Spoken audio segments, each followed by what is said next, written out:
Setiap hari, ratusan truk pengangkut sampah bergerak di kota-kota besar. Tapi, apakah mereka sudah mengambil rute paling efisien? Bagaimana jika kita bisa menghemat waktu bahan bakar dan biaya hanya dengan menghitung ulang rute mereka? Halo teman-teman, perkenalkan saya Muhammad Rasir Razak. Video ini saya akan membahas tentang VRPTW. Di industri waste management efisien adalah nomor satu, dan salah satu cara untuk menjaga efisien adalah dengan cara WCVRPTW, dan disitulah peran dari proyek kami. Pada satu semester kemarin, kita diamanatkan untuk melaksanakan proyek bedah jurnal, dan kami mengambil dari Elsevier dengan penerbit Prosepedia Social and Behavior Science dengan judul karya The Waste Collect Vehicle Routine Problem with Time Windows in a City Logistic Context. Dalam video ini kita akan share bagaimana alurnya, gimana model matematikanya, dan bagaimana studi kasus sederhananya. Latar belakang jurnal ini membahas inti permasalahan logistik di perkotaan, bagaimana mengoptimalkan rute kendaraan pengumpulan sampah. Secara garis besar, jurnal ini menyoroti bahwa pengumpulan sampah adalah aktivitas logistik yang krusial di setiap kota. Tujuan penelitian ini adalah mencari cara yang efisien untuk mengumpulkan sampah. Ini melibatkan penemuan rute dengan biaya optimal untuk truk sampah, memastikan semua tempat sampah dikosongkan dan diangkut ke tempat pembuangan, sambil memperhatikan jendela waktu yang ditentukan oleh konsumer dan waktu istirahat bagi pengemudi. Mengapa permasalahan rute kendaraan pengumpulan sampah ini begitu penting? Latar belakang ini tidak terlepas dari isu city logistik. Jurnal ini mengutip data dari Komisi Eropa bahwa 24% kendaraan barang yang beroperasi di Eropa itu kosong, dan lalu lintas perkotaan menyumbang 40% dari total emisi CO2 sektor transportasi. Ini menunjukkan potensi besar untuk penghematan ekonomi dan lingkungan jika kita bisa mengurangi transportasi perkotaan yang tidak efisien. Pengumpulan sampah sendiri merupakan komponen sentral dalam penataan logistik kota besar. Permasalahannya adalah bagaimana merutekan kendaraan untuk mengumpulkan sampah pelanggan dalam jendela waktu yang ditentukan, sambil meminimalkan biaya perjalanan. Secara sederhana, WCVRPTW berbeda dari masalah VRP tradisional, karena kendaraan pengumpulan sampah harus mengosongkan muatan di lokal pembuangan sampah, yaitu disposal site. Kendaraan harus kosong saat kembali ke depot, dan perjalanan berganda ke lokasi pembuangan diizinkan. Ilustrasi ini menunjukkan bagaimana satu kendaraan berangkat dari depot, mengunjungi beberapa stop atau pelanggan, kemudian menuju disposal site untuk mengkosongkan muatan, lalu bisa kembali ke depot atau melanjutkan rute lainnya. Setiap pelanggan harus dikunjungi sekali. Kendaraan tidak boleh kelebihan muatan, dan semua operasi harus dalam jendela waktu yang ditentukan. Untuk skenario dengan beberapa kendaraan, seperti yang terlihat di slide ini, prinsipnya sama. Setiap pelanggan dikunjungi sekali, dan setiap kendaraan akan melewati rute yang berbeda. Kendaraan tidak boleh kelebihan muatan, dan mereka memulai perjalanan dari depot mengumpulkan sampah, pergi ke tempat pembuangan, dan akhirnya kembali ke depot. Setelah memahami latar belakang mengapa permasalahan rute pengumpulan sampah ini sangat krusial, mari kita bedah bagaimana permasalahan ini diformulasikan secara matematis. Jurnal ini mendefinisikan WCVRP menggunakan representasi graf, yaitu G sama dengan VA. Mari kita pahami komponen-komponennya. V adalah himpunan semua node atau titik yang terlibat. Ini terbagi menjadi 3 jenis. VD sama dengan himpunan kosong. Ini adalah depot awal, tempat truk sampah memulai perjalanan. VF sama dengan 1,2 sampai M. Ini adalah lokasi pembuangan sampah atau disposal site. Tempat truk mengkosongkan muatan ada sebanyak M titik pembuangan. VC, ini adalah pelanggan atau customer atau stop, yaitu lokasi tempat sampah harus diambil. Ada sebanyak N pelanggan.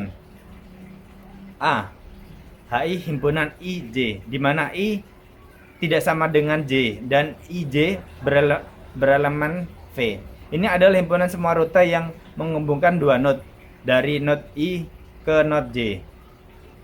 Untuk memudahkan masalah ini, perlu adanya pendefinisian beberapa parameter dan variabel penting. K sama dengan 1, 2, sampai K. Ini adalah himpunan kendaraan pengangkut sampah yang tersedia, sejumlah K unit. TIJ merupakan waktu perjalanan dari node I ke node J. CIJ merupakan biaya perjalanan dari node I ke J. Ini adalah nilai yang akan kita minimalkan. WIL adalah waktu mulai layanan di node I oleh kendaraan L ini harus sesuai dengan jendela waktu yang diinginkan. DIL adalah total muatan kumulatif yang dibawa kendaraan L setelah mengunjungi node I.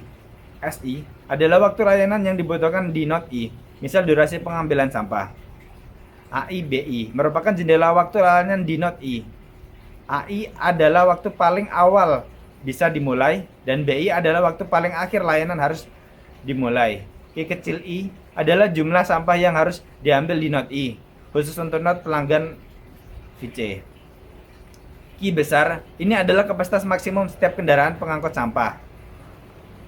Fungsi tujuan dari model ini adalah meminimalkan total biaya perjalanan seluruh kendaraan di seluruh rute. Secara matematis, ini dinyatakan sebagai persamaan 1. Minimum penjumlahan CIJ dengan IJ anggota A penjumlahan XIJL dengan L anggota K, di mana XIJL adalah variabel biner.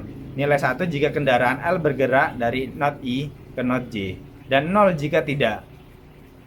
Selain fungsi tujuan, ada serangkaian kendala yang harus dipenuhi. Kendala 2 dan 3 berkaitan dengan pergerakan kendaraan dari dan kembali ke depot. Kendala 2, penjumlahan dari X0JL sama dengan 1, di mana J anggota himpunan V untuk semua L yang merupakan elemen dari K. Artinya setiap kendaraan L harus keluar dari depot awal, node kosong, tepat 1 kali. Ini memastikan bahwa setiap truk memulai perjalanannya. Kendala 3, penjumlahan dari XI01L sama dengan 1, di mana I anggota himpunan V penjumlahan untuk semua yang L yang memenuhi elemen dari K. Artinya setiap kendaraan L harus kembali ke depot node kosong tapi tepat 1 kali. Ini menjamin bahwa setiap perjalanan truk berakhir di depot. Persamaan tadi menjelaskan semua K kendaraan harus meninggalkan persamaan 2 dan kembali ke 3 ke depot. Selanjutnya ada kendala mengenai kunjungan pelanggan dan kelancaran aliran kendaraan.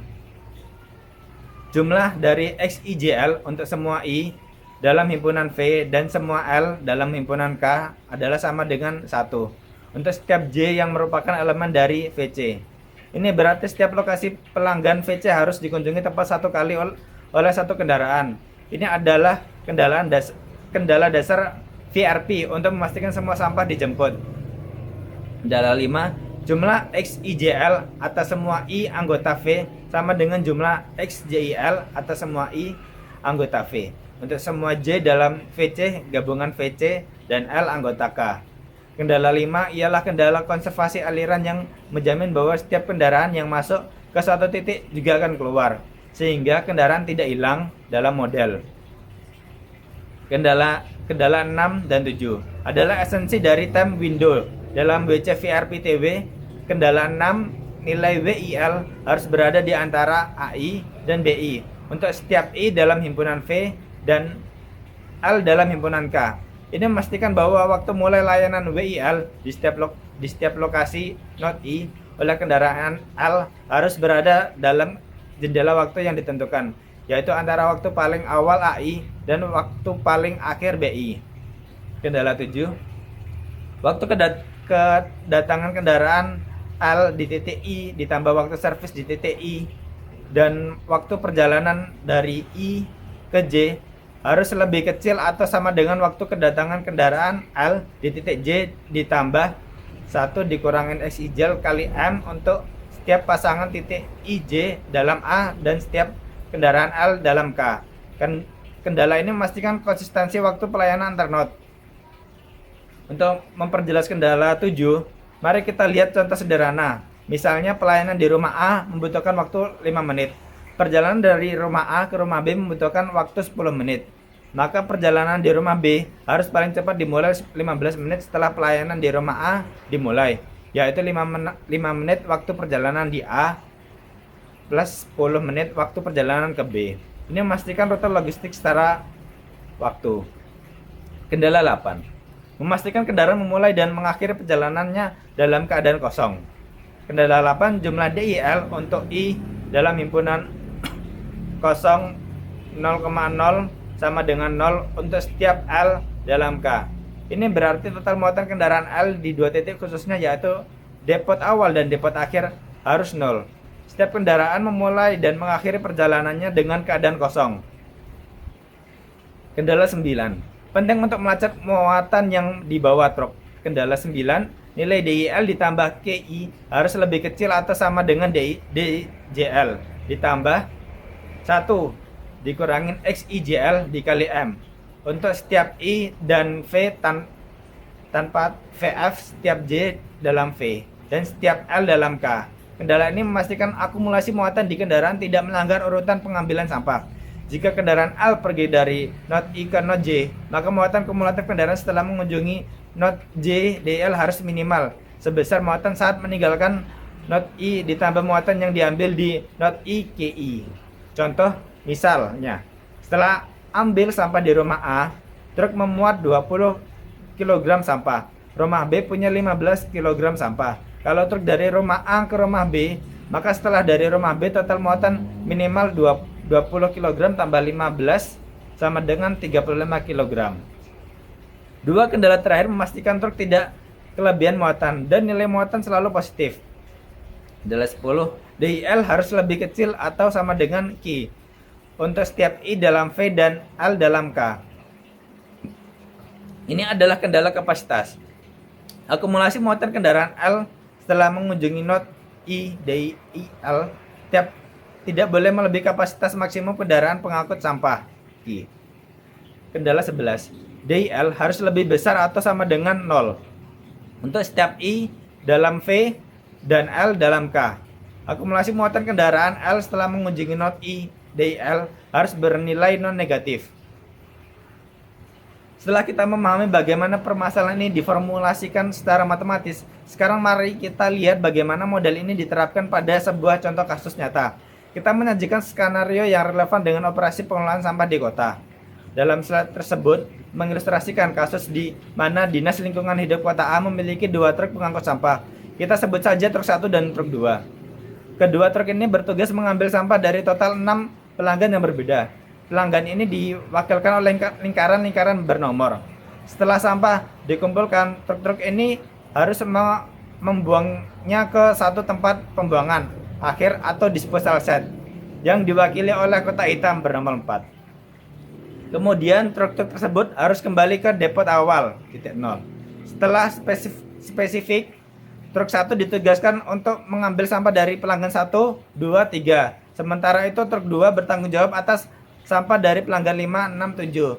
Setiap truk memiliki kapasitas maksimum Q sebesar 5 unit dan biaya perjalanan antar titik sudah diketahui, seperti yang ditunjukkan pada angka-angka di atas setiap segmen rute. Untuk menyelesaikan kasus ini, kita kembali ke fungsi tujuan utama kita, yaitu meminimalkan total biaya perjalanan seluruh kendaraan. Seperti yang sudah kita bahas sebelumnya, dapat dihitung dengan menjumlahkan biaya CIJ dari setiap segmen rute IJ yang dilewati oleh kendaraan maupun diwakilkan oleh XIJL. Dalam contoh kasus ini, karena kita memiliki 2 truk, maka penjumlahan XIJL di mana L elemen K menjadi XIJ1 ditambah XIJ2. Setelah memasukkan nilai biaya dan variabel keputusan biner 0 atau 1 untuk setiap segmen rute yang dilewati oleh truk 1 atau truk 2 seperti yang ditunjukkan pada perhitungan di slide, kita mendapatkan total biaya sebesar 36. Ini adalah nilai optimal yang dicari oleh model yang mempresentasikan biaya terendah untuk melayani semua pelanggan dengan kendala yang ada. Tentu saja, rute ini harus memenuhi semua kendala yang telah kita definisikan dalam model matematika. Kendala 2 menyatakan bahwa setiap truk 1 dan truk 2 L12 harus keluar dari depot not 0 tepat 1 kali. Ini memastikan setiap perjalanan dimulai dengan benar. Kendala 3 menyatakan bahwa setiap truk L12 harus kembali ke depot not 0 tepat 1 kali. Ini memastikan setiap perjalanan berakhir di depot. Kendala 4. Dalam konteks kasus ini setiap perjalanan J dari 0 hingga 7 memastikan bahwa setiap lokasi pelanggan harus dikunjungi tepat 1 kali oleh 1 kendaraan. Kendala ini memastikan integrasi rute dari awal hingga akhir. Selanjutnya, ada kendala terkait dengan pelayanan pelanggan dan aliran kendaraan. Kendala 5 menjaga konservasi aliran. Jumlah kendaraan yang masuk ke suatu node, baik pelanggan maupun disposal set, harus sama dengan yang keluar untuk setiap truk dan setiap model, sehingga tidak ada kejadian truk hilang di jalan. Kendala 6, memastikan waktu mulai layanan. WIL di setiap node harus berada dalam jendela waktu yang ditentukan. Pada slide ini, Anda bisa melihat contoh jendela waktu untuk setiap node pelanggan yang tertera. Adalah 7. Memastikan konsistensi waktu antar node. Jika truk bergerak dari node I ke node J, waktu pelayanan di J harus setelah menyelesaikan pelayanan di I, dan waktu tempuh ke J. Contoh angka waktu perjalanan TIJ diilustrasikan membantu memvisualisasikan bagaimana ini bekerja. Mari kita fokus lebih dalam pada kendala 7. Karena ini adalah salah satu kendala paling penting yang membedakan VRP biasa dengan VRP yang memiliki time window atau jendela waktu. Kendala ini memastikan konsistensi waktu pelayanan antar node dalam sebuah truk. Secara umum formulanya adalah waktu kedatangan kendaraan L di titik I ditambah waktu pelayanan di titik I ditambah waktu pelayanan dari I ke J harus lebih kecil sama dengan waktu kedatangan kendaraan L di titik J ditambah 1 dikurangin XIJL kali M. Variabel XIJL seperti yang sudah kita ketahui adalah variabel biner yang nilainya 1 jika kendaraan L bergerak dari node I ke node J dan kosong jika tidak. Dan M adalah sebuah bilangan yang sangat besar. Fungsinya adalah untuk menonaktifkan kendala ini. Jika truk tidak melewati rute tersebut, XIJL sama dengan kosong, sehingga persamaan menjadi selalu benar. Namun jika XIJL sama dengan 1, berarti truk melewati rute tersebut. Maka 1 dikurangi XIJL M menjadi 0. Dan kendala ini aktif, menunjukkan XIJL sama dengan kosong. Sekarang mari kita terapkan pada contoh studi kasus yang ada di slide. Persamaan ini menunjukkan bagaimana kendala 7 ini bekerja untuk setiap segmen rute yang dilewati oleh truk 1 dan truk 2. Ambil baris pertama sebagai contoh. Ini adalah untuk truk 1 yang bergerak dari depot node 0 ke pelanggan 1, node 1. W01 adalah waktu mulai layanan di depot oleh truk 1. Karena depot biasanya tidak memiliki waktu layanan, S0 adalah 0. T01 sama dengan 4 adalah waktu perjalanan dari depot ke pelanggan 1, seperti yang ditunjukkan pada ilustrasi rute. Kendala ini berarti bahwa waktu mulai layanan di pelanggan 1, W11 harus lebih besar sama dengan waktu truk saat truk 1 meninggalkan depot ditambah waktu perjalanan ke pelanggan 1. Jika X011 bernilai 1, truk 1 melewati rute 1, maka W11 harus minimal W01 ditambah 4. Angka 999 di sini berfungsi sebagai M, bilangan besar yang menonaktifkan kendala jika truk tidak melewati rute tersebut. Baris kedua menunjukkan bahwa truk 1 yang bergerak dari pelanggan 1, node 1, ke pelanggan 2, node 2. Di sini S1 waktu layanan di pelanggan 1 diasumsikan kosong. T12 sama dengan 5 adalah waktu perjalanan dari pelanggan 1 ke pelanggan 2. Ini memastikan bahwa waktu truk 1 memulai layanan di waktu pelanggan 2, W21. Harus terjadi setelah ia selesai di pelanggan 1 dan menempuh perjalanan 5 menit. Pada baris selanjutnya, mengikuti logika yang sama baik untuk truk 1, seperti baris ketiga dari pelanggan 2 ke pelanggan 3, maupun untuk truk 2 dari pelanggan 6 ke pelanggan 7, dari disposal set kembali ke depot. Secara keseluruhan, kendala 7 ini bekerja seperti rantai waktu. Di sepanjang setiap rute, setiap kali truk bergerak dari satu lokasi ke lokasi berikutnya. Kendala ini memastikan bahwa waktu pelayanan di lokasi berikutnya secara logis mengikuti waktu pelayanan dan waktu perjalanan dari lokasi sebelumnya. Ini mencegah rute yang tidak realistik secara waktu. Kendala 8 dan 9 berkaitan dengan muatan sampah. Kendala 8, penjumlahan DIL untuk I dalam himpunan 0,0 sama dengan 0. Memastikan bahwa muatan truk di depot awal dan akhir adalah 0, yaitu truk kosong saat memulai dan mengakhiri rute. Kendala 9, DIL ditambah QI kurang lebih dari sama dengan DJL ditambah 1 kurang XIJL dikali M. Mengatur akumulasi muatan. Ini berarti muatan kumulatif setelah mengunjungi node J harus memperhitungkan muatan yang diambil di node I. Setelah KI, jumlah sampah di setiap node pelanggan terlihat pada ilustrasi. Bagi contoh, jika truk 1 mengambil Q1 sama 2 di pelanggan 1 dan kemudian bergerak ke pelanggan 2 yang punya Q2 sama dengan 1, maka muatan kumulatifnya akan bertambah dari 2 menjadi 3. Terakhir, kendala 10, 11, 12 melengkapi model. Kendala 10, DIL kurang dari sama dengan Q besar adalah kendala kapasitas. Total muatan truk tidak boleh melebihi kapasitas M, kapasitas maksimal, yang dalam kasus ini adalah 5. Kendala 11, DIL lebih dari sama dengan 0, memastikan bahwa muatan truk selalu non negatif. Dan kendala 12, XIJL elemen 0,1 menegaskan bahwa variabel keputusan kita adalah biner, yang berarti truk entah melewati rute 1 atau tidak. Setelah kita memahami secara mendalam bagaimana permasalahan WCVR PTW ini dimodelkan secara matematis, termasuk fungsi tujuan dan berbagai kendala yang harus dipenuhi. Perhatikan selanjutnya adalah bagaimana model ini diselesaikan. Ini peran dari implementasi komputasi. Bagian kode ini memulai dengan mendefinisikan semua data yang dibutuhkan, posisi setiap titik, depot pelanggan, pembuangan sampah, biaya perjalanan antar titik, dan permintaan sampah di setiap pelanggan. Kami juga secara eksplisit mendefinisikan rute awal untuk setiap truk.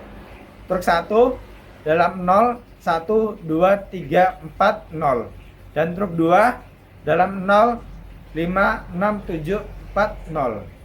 Kemudian kode membuat struktur graf berarah menggunakan network X, menambah semua titik dan rute beserta biayanya. Label penyimpangan biaya rute untuk visualisasi. Variable frame, route log underscore logs, dan route underscore codes disiapkan untuk merekam setiap langkah animasi pergerakan truk dan mencatat ringkasan biaya. Melalui loop, kode ini menghitung muatan kumulatif load plus sama dengan demand.gt buka kurung v, 0 tutup kurung, dan total biaya total underscore cost plus sama dengan cost untuk setiap truk di setiap segmen rute. Jika truk mencapai tempat pembuangan sampah not 4, muatan disetel ulang menjadi 0. Semua informasi ini disimpan untuk animasi dan laporan. Terakhir, matplotlib digunakan untuk menyiapkan lingkungan plot dasar untuk visualisasi graf. Bagian kode ini adalah inti visualisasi. Fungsi update 6 secara berulang memberikan dan menggambar ulang plot untuk setiap frame animasi I. Awalnya ia menampilkan semua node dan add graph sebagai latar belakang. Untuk animasi pergerakan truk, block if node kurang len kurang frame menyoroti edge yang sedang dilewati truk dengan warna menonjol dan mempengaruhi judul plot dengan informasi real time seperti truk bergerak dari U ke V. Pada frame terakhir, if double sama dengan len frames min 1 akan menampilkan ringkasan hasil. Ini termasuk rute lengkap dan total biaya masing-masing truk serta total underscore semua yang menghitung total biaya keseluruhan. Informasi ini ditampilkan di bagian bawah plot. Terakhir, animasi sama dengan animation.func animation menciptakan objek animasi dengan durasi dan interval tertentu. plt.cloud buka kurung fig, mencegah plot start. Is dan HTML menampilkan animasi dalam format HTML di browser. Dari kode ini kita melihat bagaimana data diolah dan hasil dihitung secara divisualisasikan hingga output terakhir. Setelah menjalankan kode yang telah kita bahas tadi, inilah output visual yang dihasilkan, yang menunjukkan solusi optimal untuk studi kasus kita. Pada gambar ini, kita melihat representasi grafis dari jaringan rute dengan semua simpul, pelanggan, depot, disposal set, dan rute perjalanan. Rute truk 1 dan truk 2 digambarkan dengan jelas menunjukkan jalur yang harus mereka ikuti untuk mengumpulkan sampah, mengosongkannya di disposal set tempat, dan kembali ke depot lot kosong. Dan yang paling penting, output ini secara numerik mengkonfirmasi bahwa total biaya adalah 36. Angka ini diperoleh dari penjumlahan total biaya perjalanan truk 1, yaitu 18, dan total biaya perjalanan truk 2, yaitu 18. Ini adalah biaya minimum yang dicapai oleh model untuk melayani semua pelanggaran dengan memenuhi semua kendala yang telah ditetapkan. Visualisasi ini tidak hanya membantu kita memahami rute secara intuitif, tetapi juga memvalidasi hasil perhitungan model matematikanya. Sebagai penutup dari bedah jurnal, ada beberapa poin penting yang dapat kita simpulkan terkait vehicle routing problem pada waste management. Pertama, waste collection vehicle routing problem with time windows (VRPTW) adalah masalah optimasi yang sangat kompleks, namun krusial dalam logistik perkotaan. Mengelola rute pengumpulan sampah secara efisien berdampak besar pada biaya operasional, efisien waktu, dan bahkan dampak lingkungan. Kedua, jurnal ini berhasil menunjukkan bahwa dengan formulasi model matematika yang komprehensif, kita dapat menangkap berbagai aspek dan kendala realistis dalam masalah ini, termasuk jendela waktu layanan, kapasitas kendaraan, dan waktu istirahat mengemudi. Ketiga, penggunaan meta heuristik secara adaptive Large Neighborhood Search (ALNS) terbukti sangat efektif dalam menyelidiki masalah WCVRPTW. Jurnal ini menunjukkan bahwa ALNS tidak hanya memberikan hasil yang lebih baik untuk benchmarks yang sudah ada, tetapi juga menghasilkan peningkatan yang signifikan dalam studi kasus nyata dari perusahaan pengumpulan sampah. Peningkatan ini tidak hanya dalam hal pengurangan jarak tempuh, yang secara langsung berarti penghematan bahan bakar dan pengurangan emisi CO2, tetapi juga peningkatan efisiensi keseluruhan dalam operasional logistik kota. Dengan demikian, optimasi rute kendaraan pengumpulan sampah melalui pendekatan ilmiah dan komputasi menawarkan potensi besar untuk menciptakan sistem pengolahan sampah yang lebih efisien dan berkelanjutan di lingkungan perkotaan.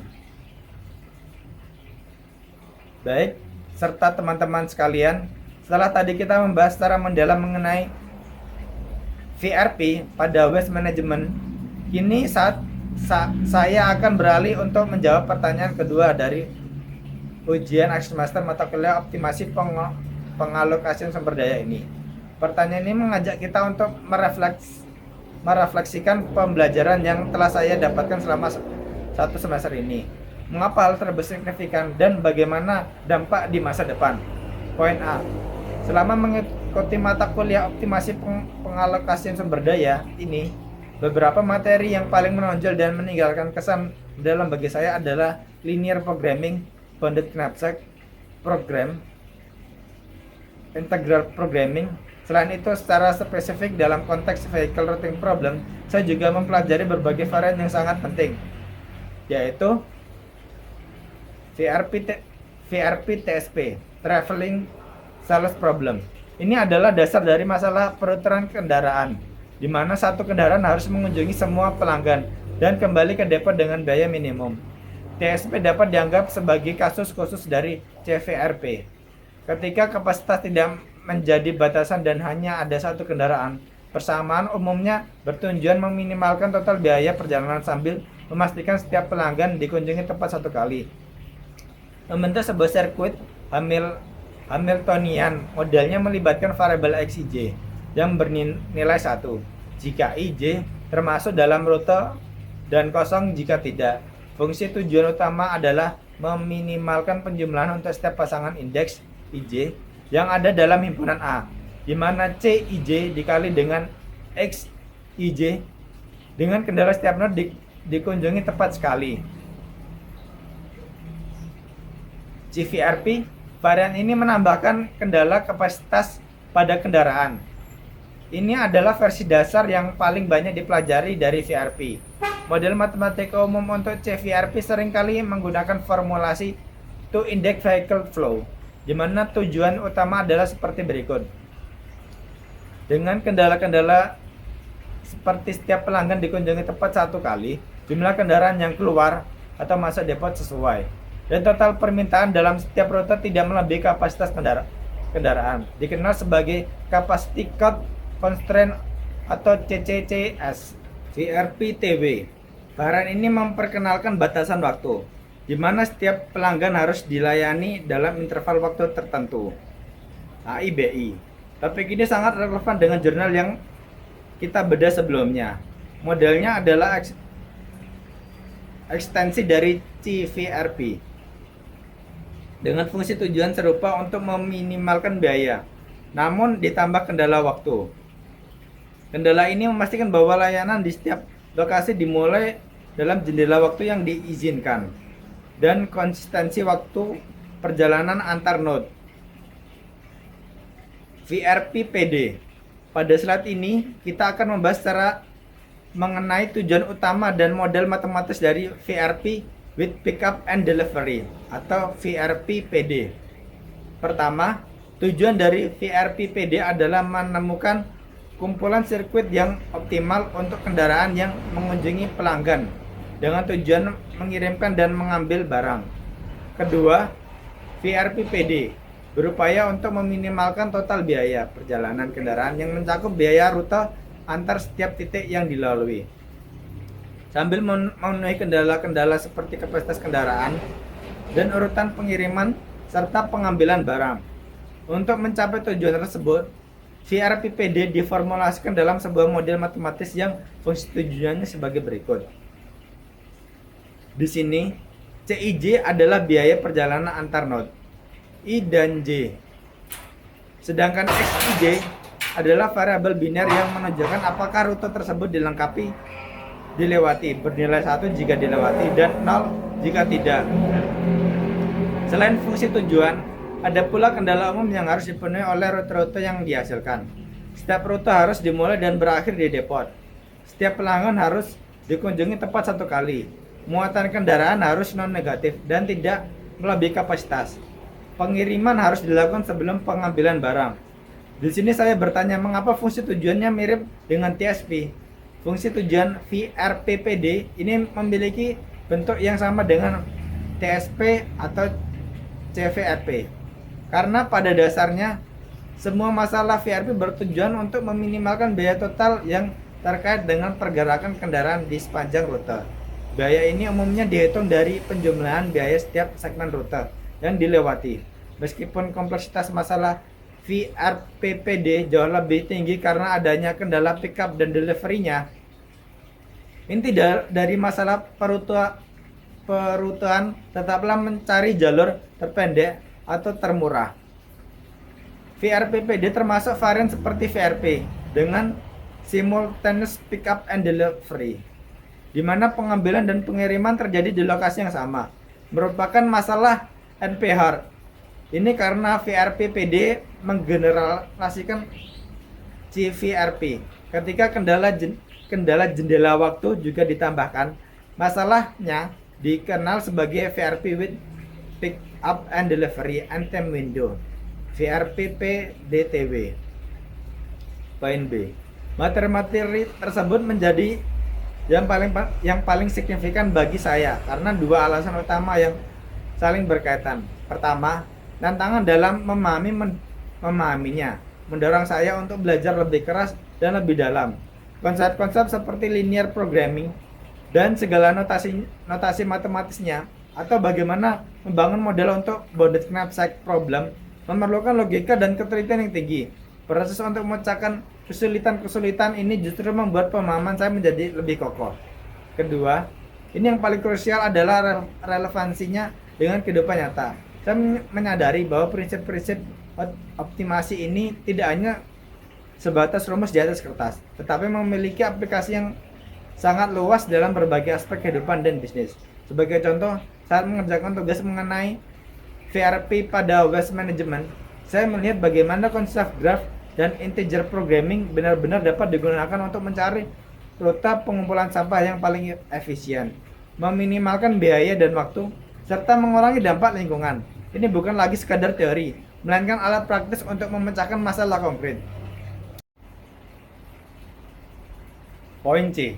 Pembelajaran baru dari mata kuliah optimasi pengalokasian sumber daya ini akan memberikan dampak signifikan, baik dalam perjalanan studi saya ke depan maupun dalam prospek karir dan kehidupan pribadi. Dalam konteks studi, pemahaman tentang pemodelan, kendala, dan fungsi tujuan akan sangat membantu saya dalam mengerjakan tugas-tugas atau proyek-proyek yang melibatkan pengambilan keputusan atau analisis sistem. Namun yang paling saya nantikan adalah bagaimana pengetahuan ini dapat saya aplikasikan di masa depan, khususnya dalam bisnis keluarga kami yang bekerja sama dengan mitra SRC, Sampurna Retail Community. Saya membayangkan untuk dapat menerapkan konsep optimalisasi ini dalam tugas task force atau sales yang melibatkan penjualan dan pengiriman barang-barang bermerek Sampurna di wilayah Kecamatan Karanganam, Kabupaten Klaten. Misalnya, saya bisa menggunakan prinsip VRP yang sudah saya pelajari untuk mengoptimalkan rute pengiriman barang dari gudang ke toko-toko mitra SRC, sehingga meminimalkan biaya bahan bakar, menghemat waktu perjalanan, dan meningkatkan efisiensi distribusi. Saya juga bisa menerapkan linear program untuk mengalokasikan stok barang secara optimal ke setiap toko berdasarkan perkiraan permintaan dan kapasitas penyimpanan, atau menggunakan konsep bounded knapsack problem untuk memutuskan kombinasi barang yang paling menguntungkan untuk dibawa oleh tim sales dalam satu kali perjalanan dengan mempertimbangkan batasan kapasitas kendaraan atau waktu. Meskipun tantangan dalam mempelajari mata kuliah ini cukup besar dan saya harus mengeluarkan waktu belajar yang lebih lama, saya yakin setiap upaya itu sangat sepadan.